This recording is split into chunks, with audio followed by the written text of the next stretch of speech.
विनीता पड़ोसियों के साथ हॉल में बैठी बातें कर रही थी। तभी उसकी नई नई दोनों बहुएं वहां पर आती हैं। बड़ी बहू माधुरी के हाथ में बिस्किट का ट्रे था, तो वहीं छोटी बहू खुशी के हाथ में चाय का ट्रे था। माधुरी और खुशी सभी को चाय बिस्किट देती हैं। तभी तारीफ करते हुए अमृता कहती है, अरे वाह वनीता, तेरी दोनों बहुएं तो बड़ी ही सुंदर और संस्कारी हैं।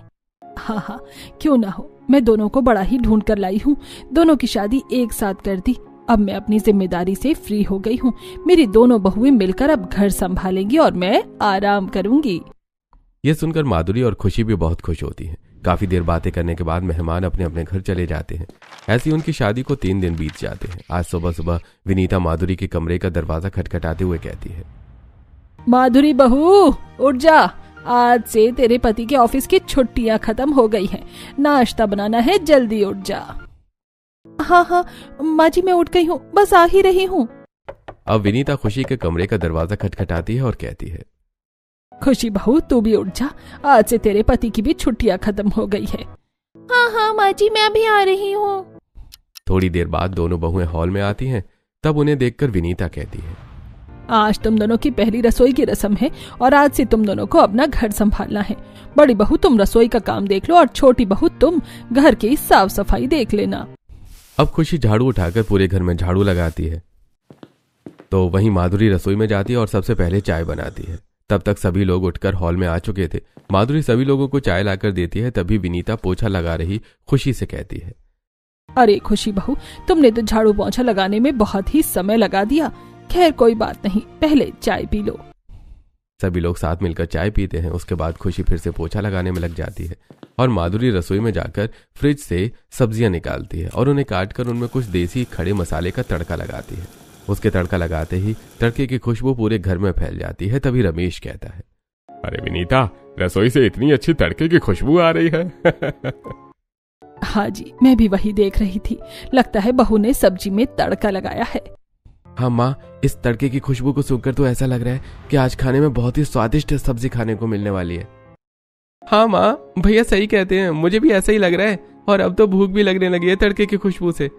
जहाँ एक तरफ घर के सभी लोग इस तड़के की खुशबू के बारे में बात कर रहे थे, तो वहीं अमृता रसोई में खाना बना रही अपनी बहू अवनी से कहती है, अरे अवनी बहू, आज तो सामने विनीता की खिड़की से तड़के की बहुत अच्छी खुशबू आ रही है।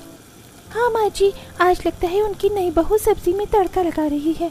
आमने सामने खिड़की होने की वजह से सारी खुशबू हमारी रसोई में भी आ रही है।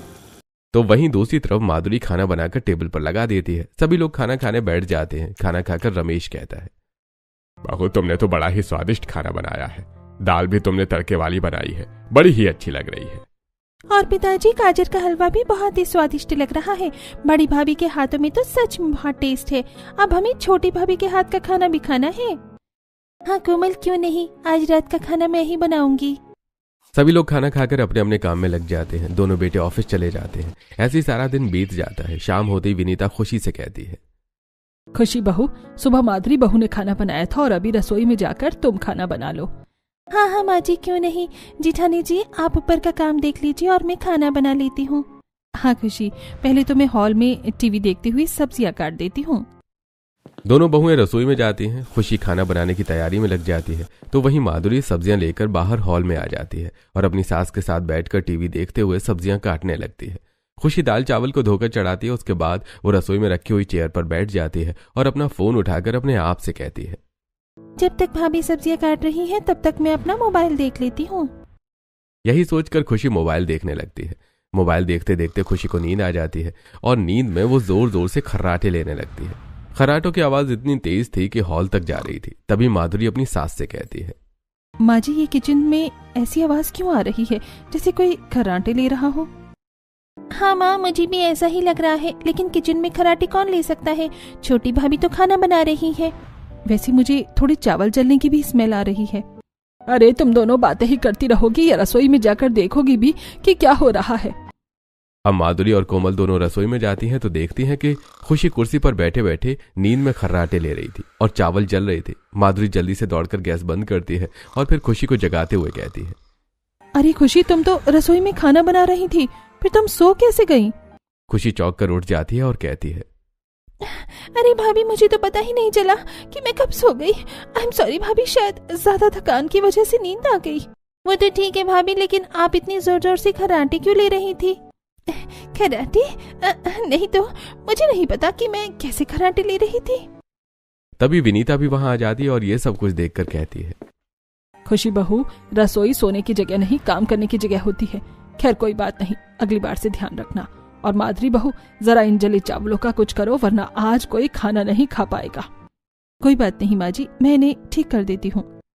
अब कोमल और विनीता वापस हॉल में चली जाती हैं। माधुरी एक दूसरा पतीला लेकर उसमें जीरे का तड़का लगाकर ऊपर के चावल निकालकर उसमें डाल देती है। फिर वो दाल का कुकर खोलकर दाल में तड़का लगाती है और फिर सब्जी में तड़का लगाते हुए खुशी से कहती है, खुशी, तुम्हें अफसोस करने की कोई जरूरत नहीं है, मैंने सारा खाना ठीक कर दिया है। थैंक यू सो मच भाभी, आप नहीं होती तो आज मुझे बहुत डांट पड़ती। खुशी की बात सुनकर माधुरी मुस्कुरा देती है। दोनों बहुएं मिलकर खाना लगाती हैं। सभी लोग खाना खाकर बहुत खुश होते हैं। अगली सुबह रमन माधुरी से कहता है, अरे माधुरी बहू, कल तुमने जो तड़का लगाया था उसकी खुशबू तो मुझे अभी तक याद आ रही है। मैं तो कहता हूँ कि सुबह का खाना तुम ही बना लिया करो। हाँ माधुरी बहू, तुम्हारे ससुर जी सही कहते हैं। तुम काम जल्दी भी कर लेती हो और खाना भी काफी अच्छा बना लेती हो, तो तुम सुबह का खाना बना लिया करो और खुशी ऊपर का काम देख लिया करेगी। शाम को खुशी खाना बना देगी और तुम ऊपर का काम देख लिया करना। ठीक है माँ जी, तो मैं अभी रसोई में जाकर खाना बना लेती हूँ। अब माधुरी रसोई में जाती है, खाना बनाना शुरू करती है। थोड़ी देर बाद जब वो मसाले वाली दाल में तड़का लगाती है तो उसके स्पेशल मसाले की खुशबू से पूरा घर महक जाता है। तभी पड़ोसी कमलेश बाबू उनके घर आते हैं और कहते हैं, अरे भाई रमेश, आजकल तेरी रसोई से बड़ी अच्छे तड़के की खुशबू आती है। तो मैं समझ गया कि नई बहू खाना बना रही है। सोचा आज नई बहू के हाथ का खाना ही खा लूं। हाँ, अरे कमलेश, ये तो तुमने बहुत अच्छा किया। हमारी बड़ी बहू गांव की है, वो देसी मसाले से तड़के लगाती है और अलग अलग मसाले का इस्तेमाल करके सब्जी भी बनाती है। अरे खाना तो वो सचमुच बड़ा ही स्वादिष्ट बनाती है। वैसे तुम खाकर बताना कि तुम्हें कैसा लगा। ये सुनकर वहां बैठी खुशी अपने मन में सोचती है, सभी लोग मिलकर जिठानी जी की कितनी तारीफ करते हैं। आज मैं भी शाम को अच्छा खाना बनाऊंगी तो सभी लोग मेरी भी तारीफ करेंगे। थोड़ी देर बाद माधुरी सभी लोगों का खाना लगा देती है। सभी खाना खाना शुरू करते हैं। तब कमलेश खाना खाकर कहता है, अरे भाई रमेश बाबू, आपकी बहू तो सचमुच बहुत ही स्वादिष्ट खाना बनाती है। वही खाना खाकर तो मुझे मजा ही आ गया। सभी लोग मिलकर माधुरी की तारीफ कर रहे थे और खुशी को यह सुनकर बुरा लग रहा था। खाना खाकर कमलेश बाबू चले जाते हैं। तब माधुरी खुशी से कहती है, खुशी, तुम रसोई में बर्तन साफ कर लो और मैं रसोई साफ कर लेती हूँ। ठीक है जिठानी जी, जैसा आप कहें। अब खुशी सारे बर्तन उठाकर रसोई में लेकर जाती है और धीरे धीरे बर्तन धोने लगती है। तो वहीं माधुरी रसोई साफ करती है। माधुरी का काम खत्म हो चुका था, लेकिन खुशी का काम अभी तक खत्म नहीं हुआ था। ये देखकर माधुरी कहती है, खुशी, तुम्हें नहीं लगता कि तुम बहुत धीरे धीरे काम करती हो? हटो, मैं ही कर लेती हूँ। ऐसा कहकर माधुरी खुशी को हटाकर खुद ही सारा काम कर लेती है। काम खत्म करने के बाद दोनों अपने अपने कमरे में चली जाती है। शाम को विनीता माधुरी के कमरे में आती है और कहती है, अरे माधुरी बहू, सब्जियां खत्म हो गई हैं, तो तुम कोमल के साथ बाजार जाकर सब्जियां ले आओ। ठीक है माँ जी, जैसा आप कहें। माधुरी और कोमल सब्जियां लाने के लिए बाजार जाती हैं। दोनों मिलकर सब्जियां खरीदती हैं। फिर कोमल माधुरी से कहती है, माधुरी भाभी, उस पानी पूरी वाले को देख रही हैं आप? वो बहुत ही टेस्टी पानी पूरी बनाता है। चलिए हम पानी पूरी खाते हैं। माधुरी और कोमल पानी पूरी खाती है। तभी वहां पर अवनी भी पानी पूरी खाने आती है और माधुरी को देखकर कहती है, माधुरी भाभी, आजकल तो सारे मोहल्ले में आपके तड़के की ही चर्चे हो रहे हैं। ऐसे कैसे तड़का लगाती हो जिसकी खुशबू इतनी दूर दूर तक जाती है? कुछ नहीं अवनी, बस कुछ देसी मसाले से तड़के लगाती हूँ मैं। ऐसी बातें करते हुए वो लोग पानी पूरी खाते हैं और फिर सब्जी लेकर अपने अपने घर आ जाते हैं। घर आते ही विनीता कहती है, अरे आ गई बहू, तुम हरी मटर लेकर आई हो ना? हमारे घर में हरी मटर सभी को बहुत पसंद है। हाँ हाँ माँ जी, मैं हरी मटर भी लाई हूँ और कुछ खड़े मसाले भी खरीद कर ले आई हूँ। आज मैं आप सभी को हरी मटर की सब्जी बनाकर खिलाऊंगी। ठीक है माधुरी बहू, तो तुम यहीं बैठकर हरी मटर छील लो और खुशी बहू तुम रसोई में जाकर चाय बनाकर ले आओ और हाँ, साथ में थोड़े बिस्किट भी लेकर आना। माधुरी रसोई में जाती है और एक प्लेट में हरी मटर रखकर ले आती है और सामने बैठकर अपनी सास और नंद से बातें करते हुए उन्हें छीलने लगती है। तो वहीं खुशी रसोई में जाकर चाय चढ़ाती है और फिर वो अपने आप से कहती है, चाय को पकने में तो थोड़ा समय लगेगा। मुझे वैसे भी बहुत थकान हो रही है। ऐसा करती हूँ, कुर्सी में बैठकर फोन चला लेती हूँ, तब तक चाय भी पक जाएगी। ऐसा कहकर खुशी कुर्सी पर बैठकर फोन चलाने लगती है, लेकिन थोड़ी ही देर में वो सो जाती है और जोर जोर से खर्राटे लेने लगती है। बाहर हॉल में बैठी विनीता खर्राटों की आवाज सुनकर कहती है, अरे ये रसोई में अजीब तरह की आवाजें कैसे आ रही हैं? खुशी बहू तो चाय बना रही थी। अरे भाई विनीता, रसोई से कुछ जलने की भी स्मेल आ रही है। रुकिए माँ जी, मैं रसोई में जाकर देखती हूँ कि क्या हुआ है। माधुरी रसोई में आती है तो देखती है कि चाय जल रही थी और खुशी कुर्सी पर सोई खर्राटे ले रही थी। माधुरी गैस बंद करती है और खुशी को जगा कर कहती है, खुशी तुम चाय बना रही हो या सो रही हो? तुमने तो सारी चाय भी जला दी और रसोई भी गंदी कर दी। ये सुनकर खुशी चौंक कर उठ जाती है और कहती है, भाभी मुझे तो पता ही नहीं चला कि मैं कब सो गई, सॉरी। तभी वहां पर विनीता और कोमल भी आ जाते हैं। विनीता ये सब देखकर गुस्सा होते हुए खुशी से कहती है, खुशी बहू, ये सब क्या है? तुमसे इतना छोटा सा काम भी नहीं होता। अगर तुम्हें सोना ही था तो तुम बेडरूम में जाकर सोती। चाय बनाते हुए सोने की क्या जरूरत थी? विनीता गुस्सा करते हुए वहां से चली जाती है। तब माधुरी खुशी को समझाते हुए कहती है, कोई बात नहीं खुशी, गलती इंसान से ही होती है, जाने दो। अब मुंह धो लो और मैं चाय बनाकर देती हूँ सभी को। अब खुशी मुंह धोती है। माधुरी चाय बनाकर सभी को दे देती है। फिर वो खाना बनाना शुरू करती है और वो सबसे पहले सब्जी में तड़का लगाती है, जिसकी खुशबू सारे घर में फैल जाती है। फिर माधुरी खाना बनाकर डाइनिंग टेबल पर लगा देती है। सभी लोग माधुरी का बनाया खाना खाकर बहुत तारीफ करते हैं। तब विनीता कहती है, माधुरी बहू, कल से सुबह का खाना तुम बना लिया करो और शाम का खाना खुशी बना लिया करेगी। इससे तुम दोनों को समय भी मिलेगा और हमें भी दोनों के हाथों का खाना खाने को मिलेगा। अगले दिन सुबह माधुरी रसोई में जाती है और खाना बनाने लगती है। उसके तड़के की खुशबू से पूरा घर महक उठता है। तभी अंबर रसोई में आता है और कहता है, भाभी आपके तड़के की खुशबू से तो पूरा घर महक रहा है। आज आप मेरे लिए लंच बॉक्स में थोड़ा ज्यादा खाना रख देना। मैं अपने दोस्तों को भी तो खिलाऊं और बताऊं कि मेरी भाभी कितना अच्छा खाना बनाती है। हाँ हाँ दीवा जी, जरूर। आज मैं आपके लंच बॉक्स में ज्यादा खाना रख दूंगी। ऐसा कहकर माधुरी अपने काम में लग जाती है तो वहीं खुशी डाइनिंग टेबल साफ करती है और फिर सभी के लिए खाना लगाती है। सभी लोग खाना खा लेते हैं और रमेश और उनके दोनों बेटे ऑफिस चले जाते हैं। कोमल भी अपने कमरे में अपना प्रोजेक्ट रेडी करने के लिए चली जाती है और विनीता पड़ोस में चली जाती है। तब माधुरी खुशी से कहती है, खुशी तुम ऐसा करो कि तुम बर्तन धो लो और मैं रसोई साफ कर लेती हूँ। खुशी बर्तन धोने लगती है और माधुरी रसोई साफ करने लगती है। लेकिन माधुरी ने जल्दी अपना काम खत्म कर लिया और खुशी धीरे धीरे बर्तन धो रही थी। तब माधुरी खुशी से कहती है, खुशी तुम इतने धीरे धीरे काम क्यों करती हो? खैर कोई बात नहीं, लाओ बर्तन मैं ही धो लेती हूँ। ऐसा कहकर माधुरी बर्तन धोने लगती है। दोनों बहुएं सारा काम खत्म करके अपने अपने कमरों में आराम करती हैं। अब शाम हो जाती है और विनीता खुशी के कमरे में आकर उससे कहती है, खुशी बहू, रसोई में जाकर खाना बना लो और माधुरी ऊपर का काम देख लेगी। हाँ माँ जी, क्यों नहीं, मैं खाना बना लेती हूँ। अब खुशी रसोई में जाती है और सबसे पहले वो दाल चावल धोकर चढ़ाती है और सब्जियां काटती है। फिर वो आटा गूंथती है। उसके बाद वो कुर्सी में बैठे हुए अपने आप से कहती है, अरे इतना सारा काम करके तो मैं थक गई। ऐसा करती हूँ थोड़ी देर सर स्टैंड पर टिकाकर आराम कर लेती हूँ। यही सोचकर खुशी सर को स्टैंड पर टिकाकर आराम करती है। लेकिन थोड़ी देर में वो सोच और उसके खर्राटों की आवाज पूरे घर में गूंजने लगती है।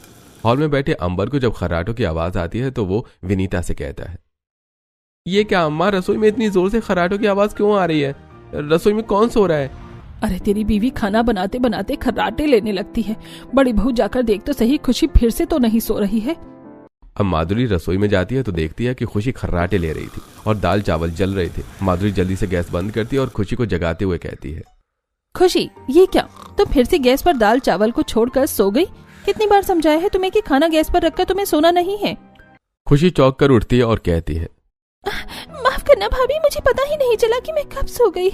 तभी रसोई में सभी लोग आ जाते हैं और विनीता गुस्सा होते हुए कहती है, माधुरी बहू, आज के बाद खाना तुम ही बनाना और खुशी बहू घर का काम करेगी। मैं तो परेशान हो गई हूँ। ऐसा कहकर विनीता गुस्सा होते हुए वहां से चली जाती है। तब अंबर खुशी से कहता है, अरे खुशी, थोड़ी अपनी जिम्मेदारी भी समझो। भाभी को देखो, वो कितनी जिम्मेदार है। कोई बात नहीं देवर जी, गलतियां इंसान से ही होती हैं। आगे से खुशी ध्यान रखेगी। माधुरी सारा खाना बनाकर लगा देती है। सभी लोग माधुरी के बनाए खाने की बहुत तारीफ करते हैं।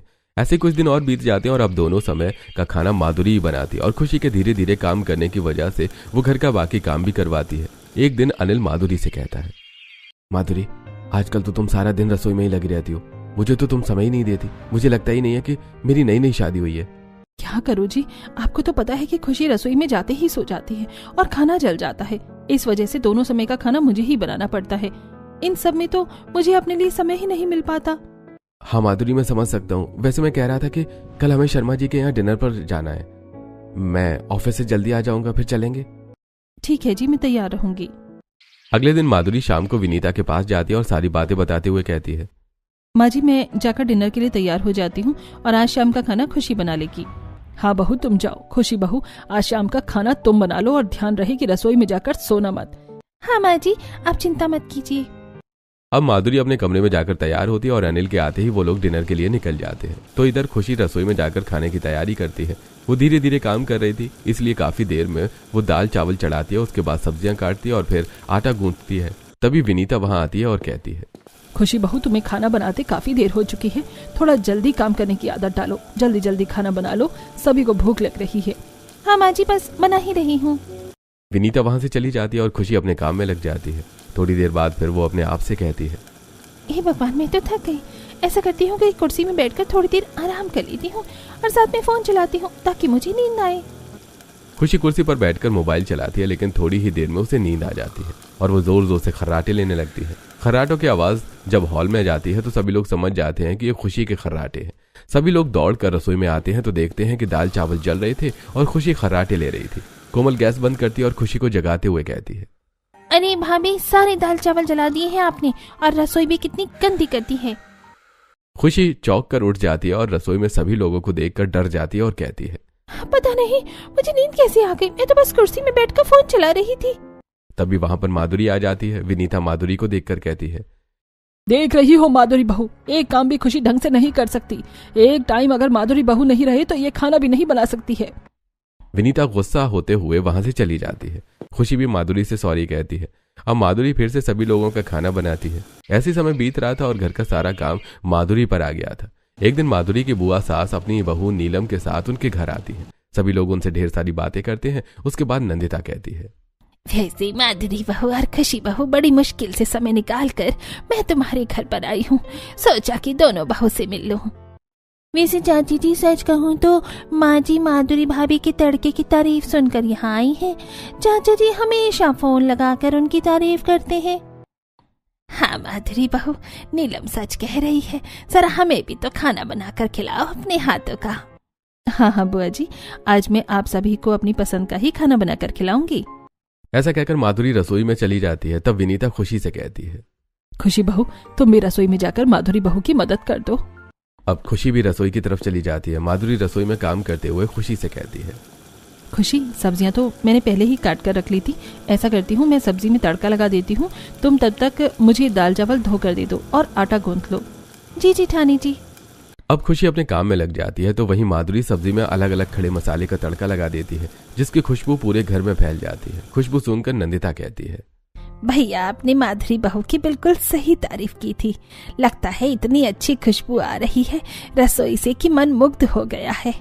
वैसे चाची जी, खुशी भाभी भी तो अच्छा खाना बनाती होंगी ना? हाँ हाँ बहू, वो भी अच्छा ही खाना बना लेती है। अब माधुरी बहू बड़ी है तो इसलिए वो ज्यादा जिम्मेदार है। अब मैं इन्हें क्या ही बताऊं कि खुशी तो रसोई में जाते ही सो जाती है और खर्राटे लेने लगती है।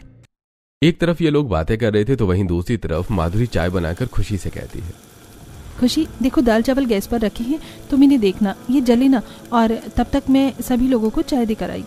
ठीक है। माधुरी चाय लेकर वहां से चली जाती है और खुशी कुर्सी पर बैठकर फिर से फोन चलाने लगती है। माधुरी हॉल में आकर सभी को चाय देती है। तब नीलम चाय लेते हुए माधुरी से कहती है, माधुरी भाभी, मेरे पास बैठो और मुझे बताओ कि आप सब्जी में ऐसे किन मसाले का तड़का लगाती हो जिसकी इतनी अच्छी खुशबू आती है। मैं तुम्हें जरूर बताऊंगी, लेकिन अभी पहले मैं खाना तो बना लूं। अरे माधुरी बहू, रसोई में खुशी है ना, वो देख लेगी। बेचारी माधुरी को मजबूरी में सभी के साथ बैठकर चाय पीना पड़ता है और वो चाय पीने के साथ साथ नंदिता को तड़के की रेसिपी बताती है। इधर थोड़ी ही देर में रसोई से जोर जोर से खर्राटों की आवाज आने लगती है। ये सुनकर नंदिता कहती है, अरे विनीता, ये रसोई से जोर जोर की खर्राटों की आवाज कैसी आ रही है? कौन है वहाँ? माधुरी सबको समझ जाती है और बात को संभालते हुए कहती है, अरे नहीं नहीं बुआ जी, ये खर्राटों की आवाज नहीं है। दरअसल हमारी मिक्सी खराब हो गई है ना, तो मसाला पीसने पर वो ऐसे ही आवाजें करती है।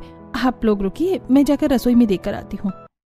अब माधुरी दौड़कर रसोई में आती है तो देखती है कि दाल उबल कर बह रही है और खुशी कुर्सी में बैठकर खर्राटे ले रही है।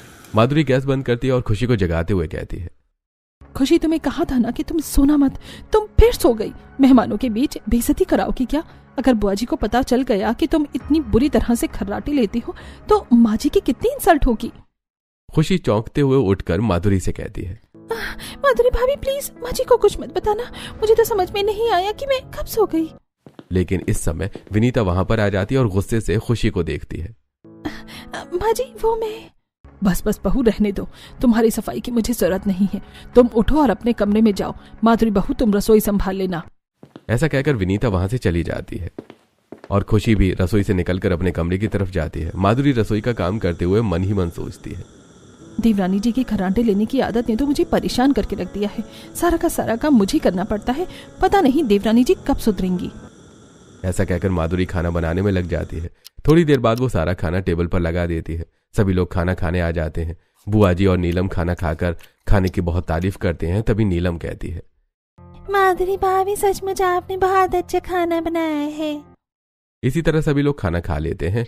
अगले दिन सुबह बुआ जी दोनों बहू को आशीर्वाद देकर अपने घर लौट जाती हैं। धीरे धीरे समय बीत रहा था और अब घर का सारा काम माधुरी पर आ गया था। माधुरी घर का सारा काम अकेले कर करके परेशान हो गई थी। एक दिन माधुरी अपने मन में सोचती है, खुशी के खर्राटे लेने की वजह से घर का सारा काम मुझ पर ही आ गया है। अब तो माँ जी भी मेरे भरोसे हो गई हैं और खुशी को कुछ भी नहीं कहती। इन सब में मैं अपने पति के लिए समय ही निकाल नहीं पाती हूँ। आखिर ऐसा कब तक चलेगा? मुझे ही खुशी को सुधारने के लिए कुछ करना पड़ेगा। ऐसा करती हूँ, मैं खुशी से बात करती हूँ। यही सोचकर माधुरी रसोई में जाती है और मूंगफली के डिब्बे से थोड़ी मूंगफलियां निकालकर उन्हें भूनती है और फिर उन मूंगफलियों को लेकर खुशी के कमरे में पहुंचती है। वो देखती है कि खुशी टीवी देख रही थी। माधुरी खुशी से कहती है, खुशी, माँ जी और कोमल बाजार गई हुई हैं। घर का सारा काम खत्म हो गया था तो मैं अकेली बैठी बोर हो रही थी। सोचा तुम्हारे साथ मूंगफलियां ही खा लूंगी और बातें भी हो जाएंगी। हाँ भाभी, आओ बैठो। अब दोनों देवरानी जिठानी साथ में बैठकर मूंगफलियां खाते हुए बातें करती हैं। बातों ही बातों में माधुरी खुशी से कहती है, खुशी, मैं चाहती हूँ कि जैसे मेरी तारीफ होती है वैसे तुम्हारी भी तारीफ हो।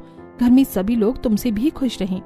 हाँ भाभी, चाहती तो मैं भी आई हूँ, लेकिन खर्राटे लेने की आदत ने मुझे सबकी नजरों में बहुत गिरा दिया है। लेकिन खुशी, आखिर तुम खर्राटे लेती क्यों हो? मुझे बताओ, मैं तुम्हारी मदद करूंगी। दरअसल भाभी, मैं अपने घर में सबसे छोटी थी, इसलिए कोई भी काम नहीं करती थी। अब जैसे ही मैं रसोई में जाकर थोड़ा काम करती हूँ तो थक जाती हूँ और सोचती हूँ कि थोड़ा सा आराम कर लूँ, लेकिन बैठते ही सो जाती हूँ और मुझे जोर जोर से खर्राटे आने लगते हैं। मैं समझ सकती हूँ खुशी कि इसमें तुम्हारी कोई गलती नहीं है, लेकिन अगर किसी चीज की आदत लग सकती है तो वो छूट भी सकती है। आज के बाद तुम मेरे साथ रसोई में चलना। हम दोनों मिलकर तुम्हारी इस आदत पर जल्दी ही काबू पा लेंगे। ये सुनकर खुशी बहुत खुश हो जाती है। शाम को दोनों देवरानी जिठानी रसोई में जाती हैं और बातें करते हुए खाना बनाना शुरू करती हैं। थोड़ी देर में खुशी थक जाती है। तब माधुरी कहती है, खुशी, लगता है तुम थक गई हो और तुम्हें नींद आने लगी है। किसी भी आदत को एकदम से नहीं बदला जा सकता है। ऐसा करो कि तुम बाहर चली जाओ, अपने कमरे में जाकर टीवी देखो। मैं बाकी का काम खुद ही कर लूंगी। थैंक यू सो मच भाभी, आपकी जैसी जिठानी मिलना मेरे लिए नसीब की बात है।